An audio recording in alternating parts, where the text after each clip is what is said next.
গেল শনিবার খেলার মাঠে ছিলেন না লিওন মেসি। এক ম্যাচের নিষেধাজ্ঞা ছিল তার মাথার উপর।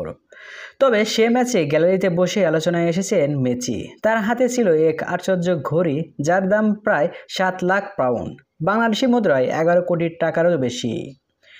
ইন্টার মায়ামি ও সিনসিনাতির মধ্যকার গোলশূন্য ম্যাচে খেলেননি মেসি। MLS স্টারের ম্যাচে না খেলার জন্য এক ম্যাচের নিষেধাজ্ঞা ছিল তার উপর। তাই সেদিন মাঠে গ্যালারিতে ছেলের সঙ্গে বসে খেলা উপভোগ করেছিলেন আর্জেন্টিনায় এই মহাতারকা। তবে আলোচনার মূল কারণ ছিল তার হাতে থাকা উজ্জ্বল গোলাপি রঙের বারবি রোলেক্স ডেনোনো ঘড়ি। এই ঘড়ির তৈরি হয়েছে গোলাপি সফটওয়্যার, ডায়মন্ড আর 18 ক্যারেটের হলুদ সোনার সমন্বয়ে। রিপোর্ট অনুযায়ী রোলেক্স এখন পর্যন্ত মাত্র 10টি ডার্বি ডেনোনো বানিয়েছেন। এই ঘড়ি বাজারে কেনা যায় না। কোম্পানি সরাসরি কিছু বিশেষ ক্রেতাকে এটি কেনার সুযোগ দিয়ে থাকেন। দ্য কাউন্ট নামে অভিজাত ক্রেতাদের তালিকা জায়গা পেতেই হতো ফোন পেয়েছেন মেসি।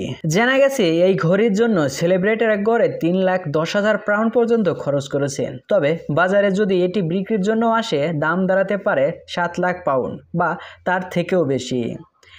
এই বারবি ঘড়ি এতটাই বিরল যে মেসি ছাড়া কেবল হলিউড অভিনেতা মার্ক ওয়ারবার্গের হাতে এটি দেখা গেছে।